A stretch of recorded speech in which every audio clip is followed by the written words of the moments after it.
네, 이어서 국내 정치 상황을 자세히 알아보겠습니다. 네 분의 패널 제 옆에 지금 앉아 계시고요. 백다 앵커가 먼저 어떤 일들이 있는지 브리핑으로 전해드리겠습니다. 백 앵커 나와주시죠. 서울은 어떻습니까? 오세훈 시장의 지난 10년 서울시정이 거창한 구호로만 요란했습니다. 오세훈 시정 10년을 끝낼 수 있는 단 하나의 필승 카드. 정원호는 반드시 승리합니다. 김영배, 김형남, 박주민, 전현희, 정원호까지 민주당 서울시장 예비 후보들 오늘부로 모두 출마 선언을 마쳤습니다. 본선행을 두고 뜨거워지는 민주당 경선. 반면 국민의힘의 경선 온도는 아주 싸늘한데요. 공천 미등록이라는 초강수를 둔 유력 주자 오세훈 서울시장. 사유는 절윤입니다. 윤 의견하고 결별해야 된다고 이렇게 했더니만은 따라오질 않더라고요. 그래서 그런 시도를 조금 하다가 포기를 했습니다. 오후 3시에 있습니다. 이 중요한 데는 참석하기도 하는데 이런 공방이 계속되는 데는 또 일부러 빠지기도 하고 그렇습니다. 오늘 좀 생각해 보겠습니다. 그리고 시작된 긴급 의총, 송원석 원내대표 작심한 듯이 모두 발언을 시작했습니다. 마지막 정치적 발언이 될 수 있다는 생각으로 이 자리에 동료 선배 의원 여러분 앞에 섰습니다. 시간이 좀 많이 지체되더라도 모든 의원님들께서 함께 자리를 해주시고 기탄 없이 의견을 제시해 주실 것을 요청드립니다. 지금 이 시각에도 긴급 의총은 진행 중인데요. 국민의힘 오늘은 노선 전환 끝장 결론을 내릴 수 있을까요? 예, 국민의힘 긴급 의원총회 지금 계속 진행 중인데 시작 전에 언론사에 좀 공개된 부분이 있습니다. 송원석 국민의힘 원내대표가 이런 발언을 했습니다. 들어보시죠. 지금 우리 당이 국민 앞에 입장을 밝혀야 될 사안이 몇 가지 있다고 생각합니다. 첫째, 12.3 비상계엄에 대한 당 차원의 명확한 사과와 반성의 뜻을 다시 밝히는 일입니다. 둘째, 윤석열 전 대통령과 관련하여 당의 입장을 정리할 필요가 있습니다. 셋째, 당내의 의견 표현과 비판의 자유는 폭넓게 존중하되 갈등과 오해가 증폭될 수 있는 부적절한 언행은 각별히 경계해야 될 것입니다. 네, 비공개로 전환되기 전에 카메라 앞에서 한 발언이라 좀 의미가 있어 보입니다. 김동원 의원님. 네. 이건 그러면 오세훈 서울시장의 주장처럼 그러니까 장동혁 대표 변해라 이렇게 좀 요구하는 거로 봐야 될까요? 어떻게 보세요? 그렇습니다. 충분히 그렇게 봐야 되고요. 예. 제가 한 5분 전에 지금 의총장에서 긴급히 전화가 지금 왔습니다. 예. 분위기를 이 취재를 좀 할 테니까 전화를 좀 두 분이 급하게 전화가 왔는데 지금 현재로서는 뭔가 결의문이 나올 정도의 분위기는 된다. 10명 이상의 의원이 지속적으로 같은 메시지를 지금 이 주장을 했다 하는 게 12.3 비상계엄은 잘못된 선택이었다를 명문화하자 결의문에 또 한 가지는 지금 여러 가지 의견 분출이 나오는 윤석열 전 대통령과의 절연 이것도 마찬가지로 명시를 해서 결의문을 채택하자라고 이 10분이 넘는 의원들이 이렇게 얘기를 해서 지금 분위기로서는 아직 결론이 안 나고 한참 이 논의 중입니다만은 결의문 채택도 가능할 것 같다라는 그 전언이 지금 왔습니다. 이 정도 상황이라면은 바로 어제 오세훈 서울시장이 이 공천 신청을 하지 않고 오늘 의총장의 상황을 지켜보겠다까지 얘기를 했거든요. 네. 그러면 뭔가 오늘 의총장에서는 진일보한 그런 결의문이 채택이 될 것이고 만약에 채택이 되면은 바로 이 공천 파동이라든가 이런 것들이 수습 국면에 들어갈 수가 있다. 물론 이제 장동혁 대표의 마무리 발언이 중요합니다만은 네. 이 정도 상황이면은 결의문 채택에 아마 장동혁 대표도 이 거부할 수는 없을 것이다라고 지금 저에게 전화를 했던 두 분의 의견이 같은 생각이었습니다. 예. 그러니까 뭔가 최악의 국면은 지금 피하는 분위기고요. 오늘 이 정도의 어떤 그 결의문 채택이 되면은 우리 국민의힘에서의 어떤 그 내분 이런 것들이 상당 부분 긍정적인 방향으로 전환될 가능성도 있다 이렇게 조심스럽게 예측을 해봅니다. 예, 방송 중에라도 의총 관련한 속보가 나오면 저희가 계속 자막으로 띄워드리고요. 또 결의문 뭐 의원들이 나와서 카메라 앞에서 뭔가 발표를 할지 어떤 것이 있는지 계속 확인해서 저희가 가장 빠르게 전달해드리겠습니다. 근데 사실 오늘 오전까지만 해도 이번 의총이 뭐 노선 변화를 위한 건 아니다 이런 입장도 있었습니다. 오늘 아침의 발언 이어서 들어보시죠. 의총 소집 목적은 당의 노선 변화와 관련되는 내용을 토론하기 위해서가 아니라 당의 지방선거 승리를 위한 방향성을 정립하는 차원의 의총이었다는 점을 말씀을 드립니다. 그리고 오세훈 서울시장 말씀과 관련해서 당의 지방선거 승리라는 큰 목표를 향해서 시장님께서 올바르고 현명하게 판단해 주실 것을 기대하고 있습니다. 예, 박진영 의원님. 지금 방금 김동원 의원 취재에 따르면 의총에서 결의문이 나올 것이다. 사실 그동안에 있던 여러 의총보다는 좀 진일보한 입장이 나올 수 있다 이런 분위기라고 했는데 어떻게 보십니까? 글쎄요. 송원석 원내대표를 비롯해서 영남권 의원들까지도 지금 선거를 이대로 가면 진다라는 이야기가 많이 이제 퍼져 있는 것 같아요. 예. 그러다 보니까 어쨌든 간에 공식적으로 전륜한다라는 메시지가 나와야 된다라는 것들이 이제는 아마 이 매듭을 짓는 그런 상황인 것 같아요. 근데 뭐 참 예측하기가 저는 쉽지 않다라고 보는데요. 예. 그래도 아마 좀 결의문이 나올 가능성은 있는데 그게 이른바 표현이 그렇습니다만 참 짜집기 결의문이 나올 가능성도 있지 않을까 뭐 그런 생각도 듭니다. 예. 이게 왜 그러냐면요. 지금 장동혁 체제가 전륜하면은 오른쪽이 무너지고 그리고 전륜하지 않으면 중도가 무너지고 양쪽으로부터 위협을 받고 있어요. 하나는 선택을 해야 되거든요. 근데 장동혁 대표가 이걸 선택하지 못한 게 예. 취임 이후에 계속적으로 선택하지 못했습니다. 근데 저는 이걸 장동혁 대표 오늘 결단한다? 그렇게 보지 않아요. 더 어정쩡한 봉합 형태로 계속 갈등이 이어가지 않을까 뭐 그렇게 예측이 됩니다. 예. 조경태 의원은 장동혁 대표에게 윤석열 전 대통령 무죄 추정 원칙 발언 2월 19일 바로 다음날 2월 20일 선고 다음날 이런 발언했었죠. 이걸 철회해야 된다 요구했다는 그런 속보도 들어와 있습니다. 김기웅 의원님, 결의문 나오면 어느 수준일지도 지켜봐야겠지만 장동혁 대표가 의원들의 요구를 좀 수용할까요? 어떻게 보십니까? 아무래도 본인도 당대표이면서 국회의원이기 때문에 예. 의총에서 나온 결의문에 대해서 본인도 그 뜻을 같이 해야지 결의문에 이름을 올릴 수 있는 거 아닙니까? 예. 우선적으로 저희가 계엄에 대해서 옹호하거나 그런 적이 없습니다. 계엄 직후에 곧바로 그 당시에 권영세 비대위원장이 그렇고요. 지난해 대선 국면에서 김문수 후보 또한 그렇고 그 이후에 또 뭐가 있습니까? 그 김용태 비대위원장도 그렇고요. 그리고 장동혁 대표마저도 뭐라고 얘기했냐면 내가 계엄에 대해서 계엄 해제 표결을 했다. 17명과 함께 했다. 그리고 본회의장에 90명이 못 들어왔지만 그들이 들어왔다면 나와 같은 선택을 했을 것이다 얘기했습니다. 대통령이 파면당한 헌재 결정에 대해서도 그 과정에 문제는 있었지만 예. 그럼에도 불구하고 존중한다고 얘기를 했습니다.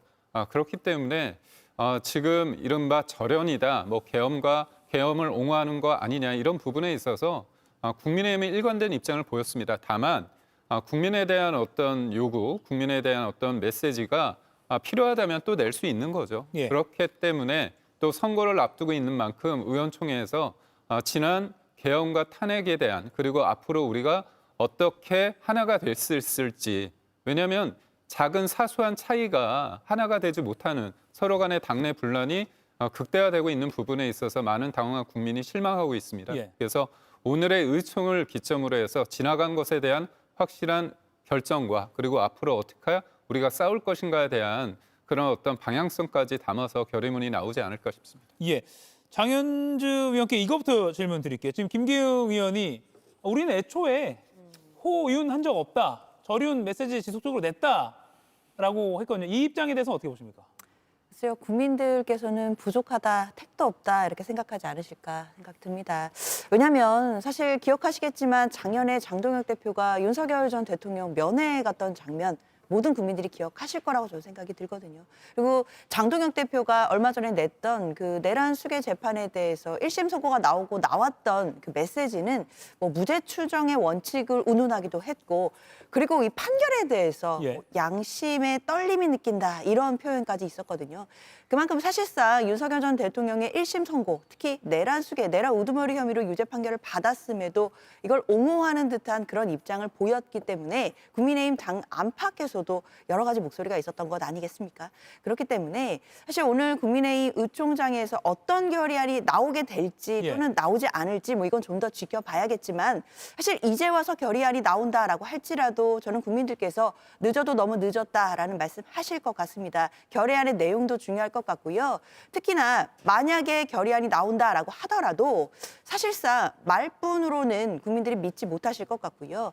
인사와 공천을 통해서 결국 국민의힘이 변했다라는 걸 국민들께 스스로 입증해야 되는 그런 일이 곧바로 따라와야 된다라는 생각이 드는데, 뭐 결의안만 내서는 끝날 것 같지가 않고, 아마 장동혁 대표가 그동안 사실 윤석열 전 대통령을 절연하지 못했던 그 부분에 대해서 어떻게 책임을 질 것인지, 나아가서 그 부분에 대한 명확한 메시지가 나와야 된다고 생각합니다. 예, 이어서 장현주 의원께 이 질문 드릴게요. 오세훈 서울시장이 어제 국민의힘 공천 후보 등록을 안 했어요. 네. 밤 10시까지인가요? 또 국민의힘 공관위에서는 늘려줬는데도 안 했습니다. 이 승부수라고 할까요? 어떻게 평가하십니까?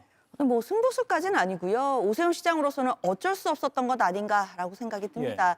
사실 이 상태로 국민의힘이 노선 변경을 하지 않은 상태로 선거를 치러봤자 결과를 낙관하기 어려운 상황이었고, 그리고 당내 경선 과정도 뭐 한국 시리즈 뭐 경선이다라고 해서 사실상 오세훈 시장을 좀 묶어두려고 하는 것 아니냐, 이런 또 의아한 목소리들이 나왔었거든요.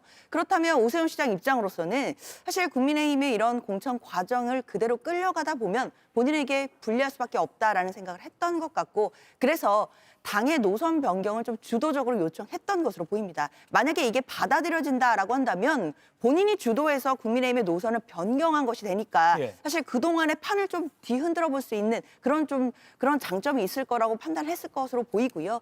다만 만약에 뭐 본인이 뭐 지금 공천을 신청하지 않았음에도 당이 바뀌지 않는다라고 한다면 홍준표 전 시장이 이야기하는 것처럼 사실상 출마하지 않을 출구 전략을 만들려고 하는 것 아닌가, 뭐 이런 생각이 들지, 사실 뭐 이게 엄청난 승부수다 이렇게 보이지는 않았습니다. 예, 김동훈 의원은 어떻게 보십니까? 출마하지 않을 수순을 갈고 있는 거 아니냐라고 일각에서 뭐 이 예측들을 하는데요. 그것을 그럴 가능성은 지금 현재로서는 거의 없다라고 보셔야 됩니다. 출마는 할 거다. 예, 지금 뭐 바로 공관위에서도 그 공천 신청 접수가 어제 10시까지 앵커께서 말씀하신 대로 6시에서 10시까지 이 연기했음에도 불구하고 신청 안 한 거 아닙니까? 그런데 오늘 바로 다시 또 궤도 수정을 했습니다. 필요해서는 언제든지 추가 모집을 할 수가 있다라고 문을 열어놨기 때문에요. 지금 상황에서 바로 오늘 의원총회가 이 언론의 주목을 받은 것도 어제 오세훈 시장이 모든 중대 결심을 하든 안 하든 오늘 의총을 보고 판단을 하겠다 하는 메시지를 줬거든요. 의총에서 어떤 이 메시지라든가 어떤 토론이 벌어지냐에 따라서 이 갈 길을 정하겠다라고 얘기를 했기 때문에 바로 송원석 원내대표가 그것을 굉장히 중요시하게 생각하는 흔적이 곳곳에서 나타나지 않습니까? 즉 나의 마지막 정치적인 발언일지도 모른다라는 얘기에 본인의 어떤 원내대표 사퇴까지 암시하는 그런 아주 강공을 든 것입니다. 그리고 또 한 가지 얘기를 했었죠. 지금까지 침묵에 침묵을 거듭하고 있는 중진 의원들에게도 이 압력, 뭐 호소, 어떤 표현을 써도 무방하겠습니다만은 제발 방향에 대해서 기탄 없는 의견을 제시를 하라라고 얘기를 했습니다. 바로 지금 좀 전에 자막에도 나왔듯이 지금까지 입을 닫았던 중진 의원들이 본물 터지시지 의견 제시를 했다라는 것이 권영진 의원을 통해서 지금 나오지 않았습니까? 그러니까 오늘 그 의원총회에서는 뭔가가 나올 수밖에 없는 백척간두에 서 있는 그 당의 운명에 어떤 긍정적인 방향 전환, 태세 전환, 이것은 뭐 결의문을 통하든 다른 의미로 이 장 대표가 마지막 발언을 통해서 확인을 하는 것이 또 의총에서의 어떤 의결 사항, 즉 결의문은요, 사실은 당론 효과가 있는 것이군요. 그러니까 이 당론이 만약에 오늘 결의문이 채택이 되면은 새로운 국면으로 접어드는 것입니다. 이제 당론으로 만약에 윤 절연과 비상계엄에 대한 잘못된 선택이라는 것이 당론으로 결정이 되면요, 이제 민주당을 비롯해서 내란 정당, 내란 세력 이런 그 비판 여기서부터 상당히 자유롭게 이번 선거에 임할 수가 있기 때문에 새로운 국면에 접어드는 계기가 된다. 그런 네. 의미에서 의총의 결과가 매우 주목이 되는 상황이고요. 오세훈의 승부수 말씀을 하셨는데요. 그렇습니다. 지금 뭐 승부수를 던진 것이지만 의총에서 제가 지금 얘기한 대로 긍정적인 방향 태세가 전환이 되면은 네. 뭐 출마를 안 할 그럴 그 생각은 거의 없습니다. 제가 어제 만나서 파악을 해봤습니다마는 뭐 불출마라든가 탈당이라든가 무소출마 모든 것이 열려 있습니다마는 네. 지금 당의 어떤 태세 전환 이것만 확인이 되면은 다시 서울시장의 어떤 승리를 가져올 제일 최전선에 쓰겠다라는 생각은 가지고 있다 이런 말씀을 전합니다. 박지영 의원님, 뭐 의도했건 안 했건 지금 결과적으로 지금 상황만 보면 뭔가 오세훈 시장에 대한 주목도가 높아지면서 전략이라고 표현하면 좀 그렇습니다만 지금의 이 승부수가 좀 효과가 있는 것 같기도 하고요. 좀 효과가 있다고 봅니다. 예. 이걸 지방선거 때까지 끌고 갈 것이다. 예. 뭐 이렇게 예측을 하는데요. 아마도 전륜 중도화 전략, 이게 지방선거의 오세훈 시장의 전략이 아닐까, 뭐 이렇게 생각이 들고요. 예. 근데 뭐 예측하자면 이 상황에서 장동혁 대표가 밀리잖아요. 밀려서 추가로 후보 등록을 받고 그다음에 전륜한다는 메시지를 낸다. 그래서 오세훈 시장님이 경선에서 이겨서 서울시장 후보가 된다. 예. 그러면은 다른 시도지사 후보들을 모아서 저는 그때는 장동혁 대표 사퇴도 요구하지 않을까. 뭐 그런 재미난 추측도 한번 해봅니다. 예. 그러나 이제 지금 상황은 저는 오세훈 시장이 주도하는 쪽으로 흘러가고 있다. 이렇게 보여지고요. 우리 그런 이야기를 합니다. 악법을 지켜야 될 것인가. 근데 악법은 어겨서 깨트려야 됩니다. 지금 오세훈 시장이 국민의힘 지도부가 잘못하고 있는 행태들을 꾸짖고 그걸 깨고 있는 상황이기 때문에 예. 오세훈 시장에게 주도권이 주어진 겁니다. 지금 보면 이정현 공관위원장도 처음에는 후보 없이 선거 치르는 한이 있더라도 공천 기강은 반드시 세우겠다라고 하면서 그래? 신청 안 해? 그럼 뭐 마감이야. 뭐 이렇게 갈 것처럼 했다가 오늘 오후 브리핑에서는 공천 기강 세우는 게 추가 모집 안 하겠다는 말과는 달라라고 말을 바꾸기도 했습니다. 김기용 의원님, 아마 추가 신청 받겠죠? 오세훈 후보만큼 국민의힘에서 서울시장 네. 후보로 좀 경쟁력이 있는 사람은 없다는 게 중론 아닙니까? 맞습니다. 받겠죠. 예. 그렇지만 공천관리위원장을 하는 이정현 전 의원 입장에서 본다면 원칙이 있는 거 아닙니까? 어떤 기간 내에 등록을 하라고 했는데 안 했다면 그걸 바라보는 당원과 국민이 봤을 때 납득이 되는 상황이 된다면 논의를 통해서 예외를 두겠죠. 그렇지만 원칙은 정해져야 하기 때문에 원론적인 얘기를 했습니다. 그리고 지금 김태흠 충남지사도 등록을 안 했습니다. 예. 그 등록을 안 한 이유가 뭐냐면요. 대전과 충남의 어떤 통합 분위기 이 부분에 있어서 본인이 볼 때는 마지막 불씨가 살아있다. 그렇다면 통합 여부를 보고 마지막까지 고민한 다음에 등록을 하겠다고 얘기를 했습니다. 그러면 이게 예외적으로 오세훈 시장만을 위한 그런 자리가 아니라 여러 가지 정치적인 환경 속에서 추가로 될 명분이 있거든요. 그렇게 볼 수 있고요. 그리고 많은 사람들이 장동혁 대표와 오세훈 시장과 굉장히 갈등이 있는 것처럼 말씀을 많이 하시는데 처음에 그런 얘기가 있었습니다. 이 비율이 당원과 국민이 70대 30이다. 근데 50대 50으로 됐고요. 또 명태균 관련해서 기소된 게 있기 때문에 당원 당규상 보면 기소되면 직무가 정지되는 부분이 있거든요. 근데 그것도 정치적 기소이기 때문에 풀어졌습니다. 결국 한 개인을 오세훈이라는 사람을 특정해서 배제하기 위해서 이런 건 아니고요. 원론적으로 그리고 당원과 국민이 원하는 방식으로 경선을 좀 더 극적인 환경에서 만들어내기 위해서 예. 이른바 복명가왕식 한국 시리즈의 어떤 그런 방식을 고민했던 것입니다. 오늘 오후 기준으로요. 광역단체장 예비 후보자 수 판세를 좀 저희가 정리를 해봤습니다. 중앙선관위 홈페이지 가면 볼 수가 있는데요.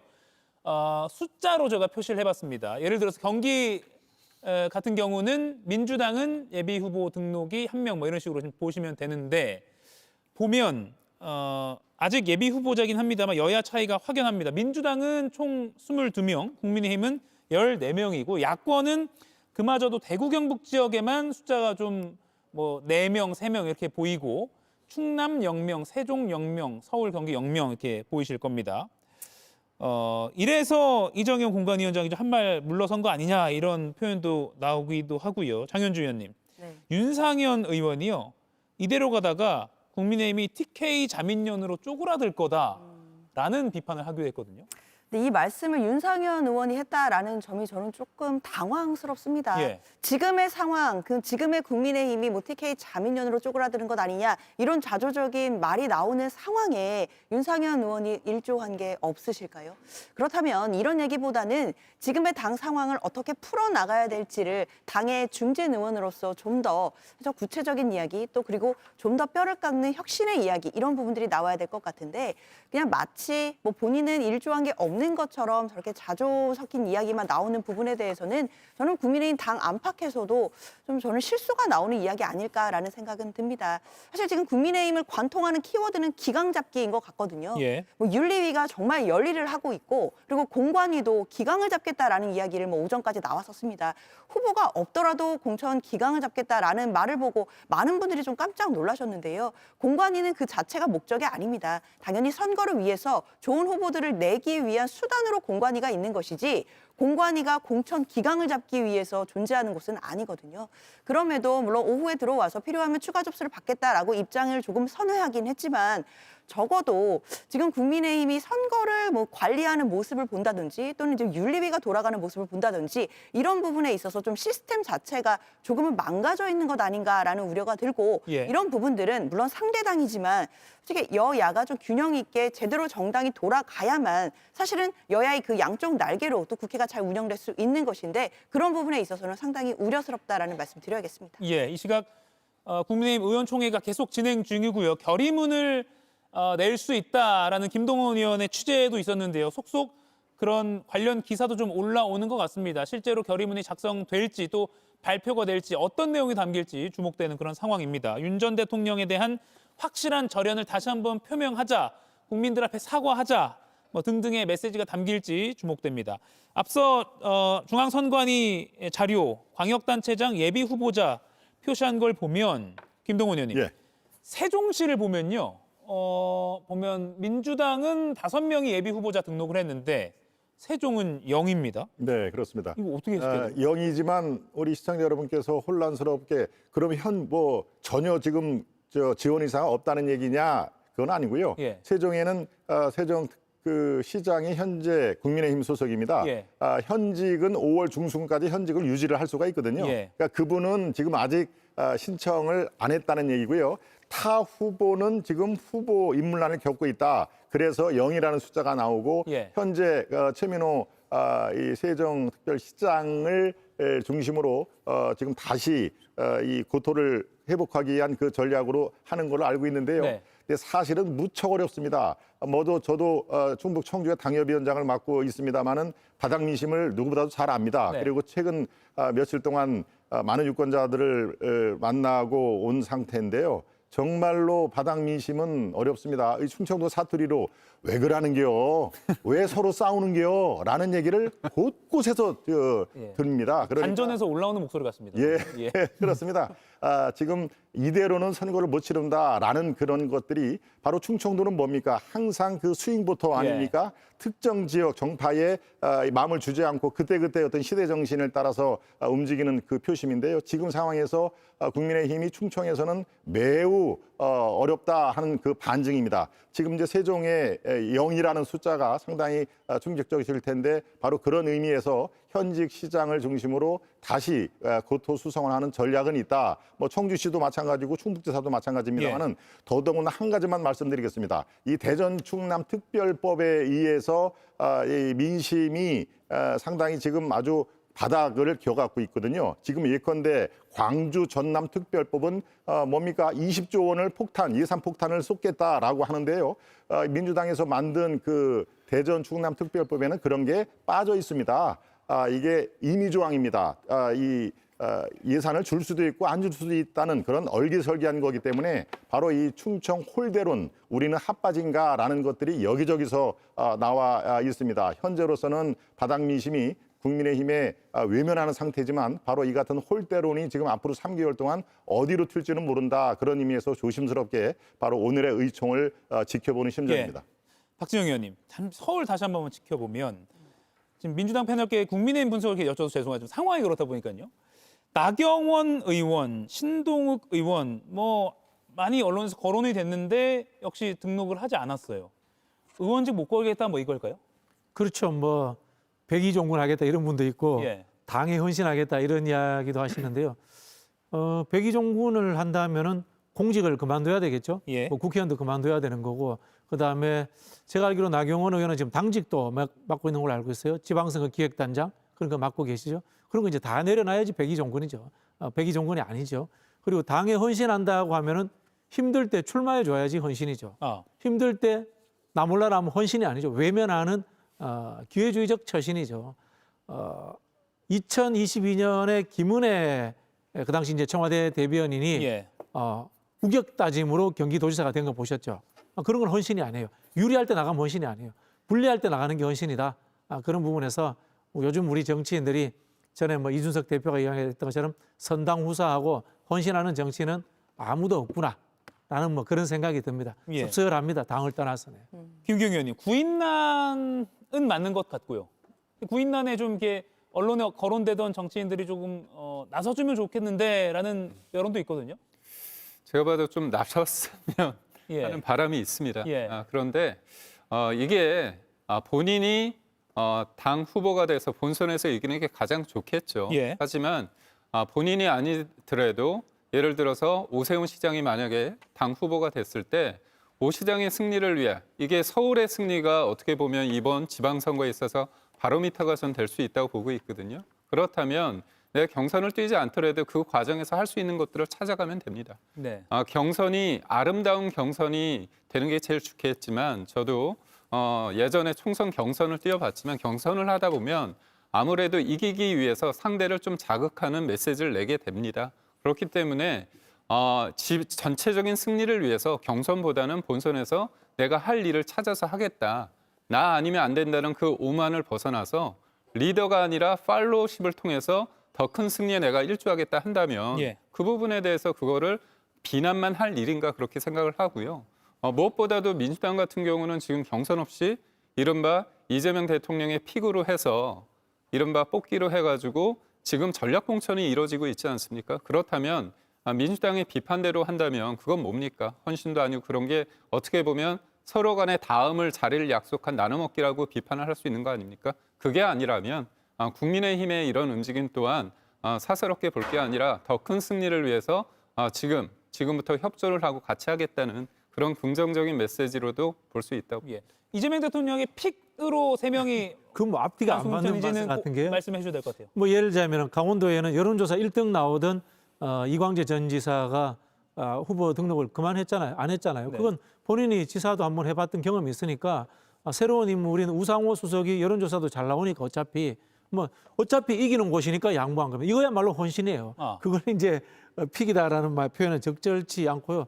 전략공천은 지금 없습니다. 민주당이 단수 후보 등록인 곳만 단수 후보로 확정됐기 때문에 사실과는 다르다라는 말씀드리겠습니다. 네. 예. 갑자기 윤석열 전 대통령이 한마디를 한 게 있습니다. 구인난이라는 위기에 봉착한 이 국민의힘을 위한 걸까요? 지방선거를 향한 이 분수령을 넘기 위한 해법을 제시한 윤 전 대통령 뭐라고 했냐면요. 내란 재판 변호인에게 출마하시라, 나가서 싸우시라 이렇게 독려했다는 겁니다. 장현주 의원님, 어떻게 보셨습니까? 충격적입니다. 내란 재판 선고, 무기징역형이 선고되고 그 다음 날, 그러니까 윤곽근 변호사에게 이제 충북도지사 출마에 대해서 권고를 하고 그리고 출마를 독려하고 나가서 싸워라 이렇게 메시지를 줬다라는 것이 알려진 건데요. 글쎄요, 지금 국민의힘은 지금도 의총을 하면서 윤석열 전 대통령과의 절연할 것인지 노선 변경할 것인지 이걸 두고도 지금 결의안을 내내 못 내내 여러 가지 이야기들이 이어져 있는 것으로 알고 있습니다. 그럼에도 윤 전 대통령은 사실상 본인의 재판 다음 날 이런 얘기를 했다라는 것 자체가 저는 국민의 한 사람으로서 좀 충격적이다라는 생각이 들고요. 글쎄 윤석열 전 대통령이 이런 메시지가 나오면 나올수록 국민의힘 의총장에서 오늘 어떤 결의안이 나오더라도 사실상 계속해서 국민의힘의 발목을 잡을 수밖에 없을 거다라는 생각이 들고 오늘 결의안이 나올지 안 나올지는 모르겠지만 나온다 하더라도 그 내용 자체가 상당히 진일보해야 되고 굉장히 구체적이고 그리고 어떻게 국민들께 내려놓고 또 혁신하고 또 쇄신하겠다는지 구체적인 안들이 책임지는 안이 나와야 된다라고 생각이 듭니다. 예. 이렇게 논란이 계속되고 있는데요. 국민의힘 오늘도 최저라고 평가를 할 만한 성적표가 나왔습니다. 리얼미터 오늘 발표된 여론조사입니다. 3월 첫째 주 32.4% 가장 오른쪽에 빨간색인데요. 장동혁 호 출범 이후에 리얼미터 조사로는 최저치입니다. 그래서 한국갤럽 22%, NBS 17%, 이번에 리얼미터까지 32.4%. 수치는 다르지만 모두 장동혁 호 출범 이후에 최저 정당 지지율을 보이고 있습니다. 지난 주말에 한동훈 전 대표가 부산을 찾았습니다. 전재수 전 해수부 장관의 지역구에 있는 시장을 찾아가기도 했습니다. 뭐라고 발언했는지 한번 들어보시죠. 주가지수가 5천, 6천을 찍고 있습니다. 윤석열 대통령이 계엄 안 하고 아직까지 정치하고 있었으면 역시 5천, 6천 찍었을 가능성이 대단히 높습니다. 그렇기 때문에 대단히 안타깝게 생각합니다.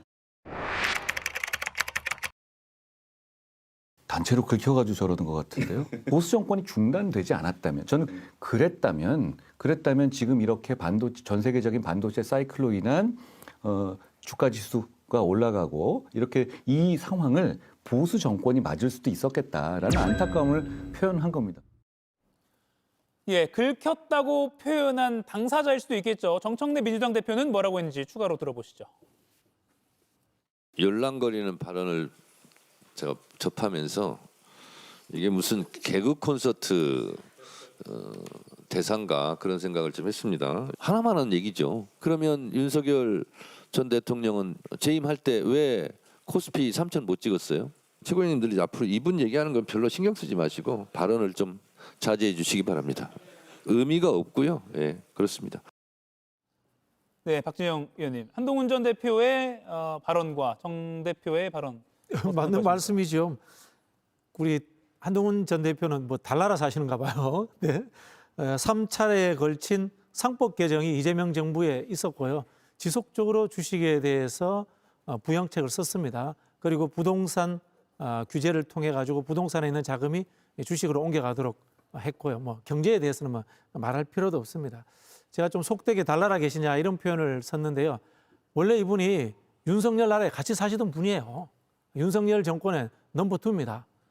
극단적으로 표현하면 원조 윤석열 아바타입니다. 그런데 요즘 갑자기 반윤이 되니까 그 반윤 또 이 여론조사가 생각보다 많이 나오니까 부산에서 내가 출마하려면 혹시나 이른바 윤석열 세력에게도 지지 일부를 얻어야 되지 않나 그런 생각에서 말씀하신 것 같은데요. 정치 저렇게 하시면 안 되죠. 네. 예, 김기영 의원님. 갑자기 윤석열 전 대통령과 코스피를 연결지어서 좀 의아하다라는 반응도 있긴 있었거든요. 저는 의아하지 않습니다. 예. 왜냐하면 지금의 반도체 코스피 관련해서 부분은 반도체 AI의 빅사이클에 든 거는 사실 아닙니까? SK 하이닉스와 삼성전자가 코스피 비중이 40%나 넘고 그다음에 실질적으로 5천, 6천까지 오는 데 있어서의 어떤 비중, 그게 80%가 넘습니다. 그런데 윤석열 정부 때 우리가 계속 얘기했던 게 뭐냐?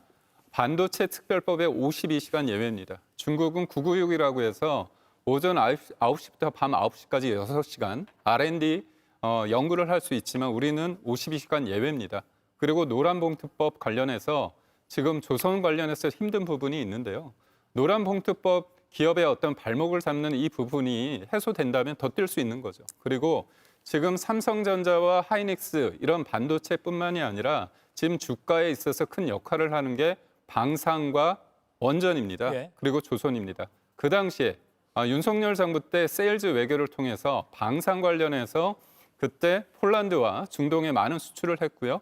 원전 생태계를 복원한 게 누굽니까? 문재인 정부 때 탈원전을 통해서 원전 생태계가 소위 말해서 다 무너졌습니다. 그렇지만 그거를 생태계를 복원한 게 윤석열 정부고요. 그로 인해서 체코에서 26조 원이라는 원전 수주 쾌거를 이뤄낸 면이 있습니다. 그런 차원에서 이게 동떨어진 얘기가 아니라 윤석열 정부에 있어서도 충분히 할 수 있었던 얘기를 한동훈 전 대표가 한 것이다. 이렇게 봅니다. 예, 김병욱 전 의원 인터뷰가 기다리고 있어서 두 분께 1분씩 드릴게요. 장현주 의원님. 글쎄요, 저는 그래도 정치권에서 서로 공격하고 견제하는 건 있을 수 있겠지만 인정할 건 또 인정하고 가는 것도 필요하다고 생각합니다. 사실 지금 코스피 6천 찍었었던 건 반도체 사이클이 화랑이다. 뭐 이 부분도 한 가지 요인이 될 수 있겠지만 이재명 정부에서 상법 개정했던 것 그리고 구조적인 부분들을 개편하고 있는 부분들 그리고 정치가 안정화되고 있는 것 이런 요인들도 복합적으로 작용했다라고 보는 것이 타당할 것 같고요. 이런 부분들을 오히려 국민들께서 더 잘 알고 계신다고 생각합니다. 윤 전 대통령이 계엄을 하지 않고 그대로 정치를 했으면 코스피 6천이 됐다. 글쎄요. 윤 전 대통령이 계엄을 안 했다고 하더라도 윤 전 대통령의 국정 운영 능력과 비전, 정치적인 안정성 이런 것들을 과연 국민들이 어떻게 평가하실지를 한동훈 전 대표가 다시 한번 곱씹어봤으면 좋겠습니다. 예, 김동훈 의원님. 네. 부산행 어떻게 보십니까? 네. 예, 한동훈 대표의 부산행. 제가 2주 전에 바로 이 자리에서 앞으로의 그 행보는 혼자 뚜벅뚜벅 행이 낮을 것이다. 예. 많은 사람을 대동을 해서 연호 이런 것보다도 혼자 뒤에 백팩 하나 메고 뚜벅뚜벅 가서 조용한 울림이 있는 그런 행보가 날 것이다라고 얘기를 했는데 글쎄요. 그 얘기를 들었는지 대구에서의 행보하고 다르게 부산에는 혼자 갔더라고요. 그래서 그런 면에서의 어떤 생각은 차츰차츰 민심을 경청을 하는 모습은 이 긍정적으로 봅니다만은 글쎄요. 이제 민심 투어라는 저런 것들은 저는 뭐 더 이상 이렇게 확대를 안 했으면 좋겠습니다. 이제 더 당내가 이 지방선거를 위해서 하나가 일로 매진할 때인데 다시 자꾸 이 관역이 여러 개로 분산되는 것은 역시 바람직하지 못하다 그렇게 얘기를 하고요. 예. 저 이 6,000P는 딱 짤막하게 얘기를 했습니다. 주식시장의 8알은 심리입니다. 대통령과 이 정권이 증시를 부양을 하고 또 대통령 자신이 또 주식 투자가 아니겠습니까? 지난번 대선에서 실패할 때 일주일 만에 대우조선 주식을 매매한 게 또 상당히 본인한테 부담이 됐습니다마는 대통령과 저 정권이 주식시장 부양을 해서 저렇게까지 이 신경을 쓰니까 오르겠구나라는 심리전에서는 상당히 통향한 것으로 된다. 저는 그런 의미에서 증시 부양의 일정 부분은 공이 있다. 저는 그렇게 판단이 듭니다. 예, 이 머니무브를 계속 강조했기 때문에 부동산 투자할 거를 증권으로 뭐 이렇게 그런 거는 또 긍정적으로 평가해 주신 것 같습니다. 한마디만 하면 짧게요, 네. 한동훈 대표처럼 이야기하면 정치 무용론 됩니다. 그럼 뭐하러 정치하려고 하세요? 그냥 시장에 그대로 맡겨두시지. 예, 그 말씀 알겠습니다. 네 분과 토론 여기서 마무리하고 10초 후에 김병욱 전 청와대 정무비서관 만나보겠습니다. 고맙습니다. 이가혁 라이브를 시청해 주셔서 고맙습니다. 이가혁 라이브는 평일 오후 5시 TV와 유튜브로 실시간으로도 함께 하실 수 있습니다.